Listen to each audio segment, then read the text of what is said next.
What's up guys, Mikey with Padbangers.com. Today we're checking out the Bass Station 2 from Novation. Great little synth, a bang for the buck. Let's go.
Alright, here it is, the Novation Bass Station 2. It's a 100% analog monophonic synthesizer with hands-on control, so you have no menu diving, you have a lot of knobs and faders, everything is accessible from the interface, which is really nice.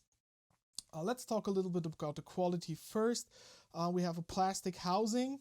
It's yeah, not the thickest plastic, but it's not terrible. It's quite light, so portability is not an issue here.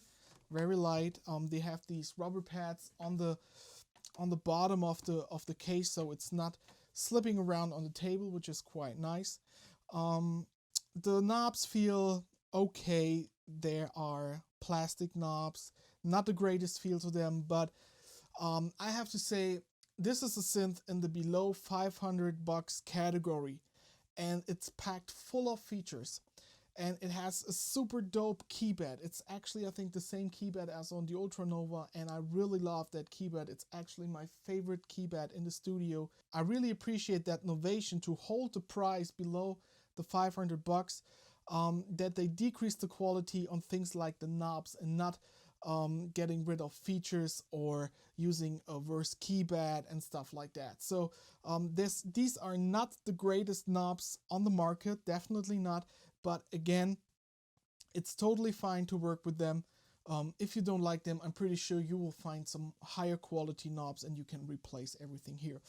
We also got these little metal switches right here. They work actually pretty good. We also got some rubber buttons for some functions. They also work very nice. The pitch and mod wheel are LED illuminated.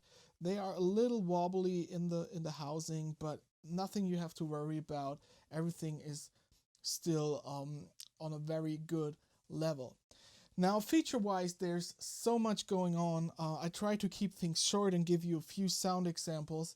We got 2 oscillators, we got 2 LFOs, we got an arpeggiator, we got a sub-oscillator, we got external audio input, a ring modulator, and noise generator. We got 2 envelopes that you control via this switch right here, so you can have an amp envelope, a modulation envelope, or you can control both at the same time. We got overdrive before the filter, and we got this little acid option here in the filter section. We come to that later. We got a large cutoff knob that feels really nice actually, and we got, that's a nice option right here, we got distortion after the filter, and that gives the bass station a character, because I know a lot of people out there saying the base station has no character. Actually, I don't think that's true. It doesn't have a character like the Microbrute or the Moog Sub 37, where you clearly hear, oh yeah, this is a Moog, this is the ladder filter going on, or the Steiner Parker filter and the Brute, which makes it really aggressive. It's not in that way, but on the other side, these sounds are very versatile, and I think they will fit a lot of productions out there. On the keys, we got some, I would say, shortcut modulations. The most important things like syncing oscillator 1 and oscillator 2, they are right here. So you got this little section here, and as you can see, OC 1 and 2. Sync is this key, and to make it work, all you need is hold down the function key, tap on it, and now when the display says off, you change the value to on, and you press function again to exit, and now you see the light for sync 1 and 2 is on. And there are the most common modulation settings that I would use on a bass synthesizer are already there. For the mod wheel, for example, you can route the filter frequency to it, you can route LFO1 to OC pitch to it, you can route the oscillator 2 pitch to it. For the LFOs, you got a key sync, you got a speed sync, and a slew, which is kind of a swing setting for it. So to make it work, again, press the function, hit LFO1, and then you dial in the swing amount here on the patch, and press function again to exit, and it's saved. For the oscillator, as we showed right before, you can sync oscillator 1 and 2, or you can choose the pitch band range. You can add a limiter, you can add swing to the ARP, and also some global settings like dump presets and selecting the MIDI channel can be done via the keys right here. So actually, as you can see, everything is very fast, and I love the hands-on control. Everything is just right in front of you. No software editor needed to change stuff. No deep menu diving. So that makes it really good. And that's actually what I think makes this the best monophonic synthesizer in the $500 range when you compare features, usability, workflow, and price. When you take all this together, I don't think there's any other synthesizer beating the Bass Station 2. And I don't know why it's such an underdog. You don't hear much about it. I don't know why that is, because it sounds fantastic.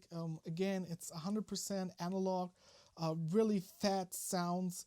You can save presets, hands-on control, and yeah, that's what I really like about that.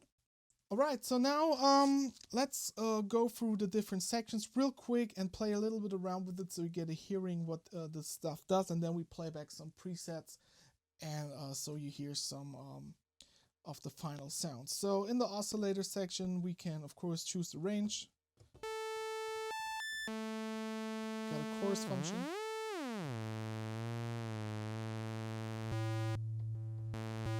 Got sine wave, triangle, square wave, and pulse wave. We can choose the amount of the pulse wave. We also can modulate that either via LFO2 or via the modulation envelope. You can select oscillator 1 and 2 by just using this switch right here. And in the mixer section, we dial in oscillator 2. The sub-oscillator can either be 1 octave or 2 octave below oscillator 1. So if I go here to maybe 4.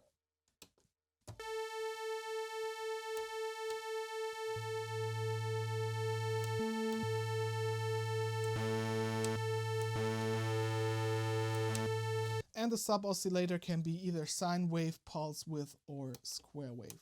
So lots of options here. In the filter section, we can choose between a 12 dB and a 24 dB slope. We have 3 filters in there. We have a low pass, band pass, and high pass, and also we can choose between the classic type and the acid style, which gives it a little bit more of that aggressive sound.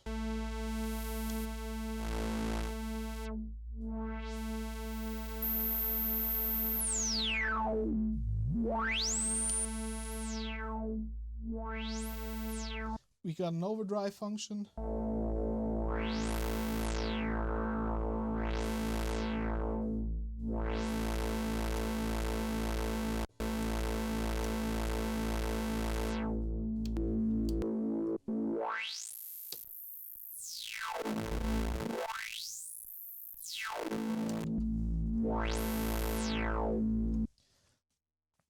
we also can modulate the filter either via the modulation envelope or the LFO2. We also got a distortion after the filter, which sounds really nice.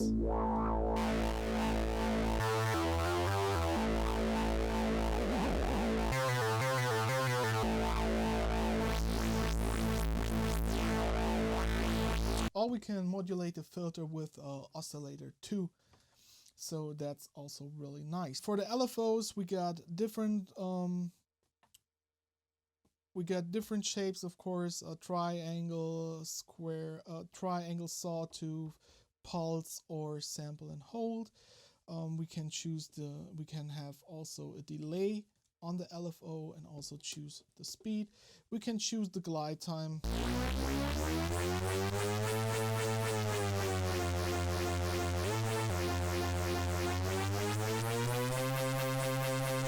So that's also working.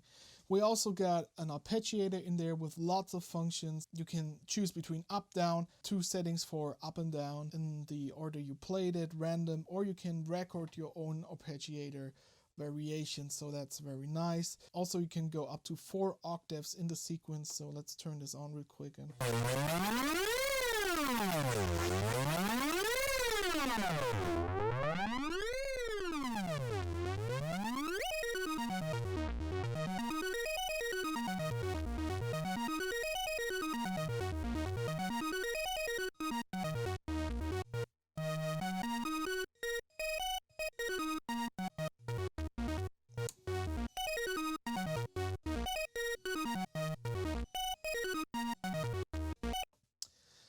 So again, a lot of functions here. Definitely check it out.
So that's it with the Bass Station 2.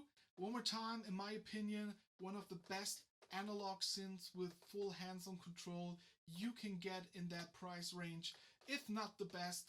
So many features included, great sound, really fat bass lines. I hope you guys enjoyed the video. If you like it, give it a thumbs up, subscribe to the channel and share it with your friends, and I hope to see you guys next time. Peace out.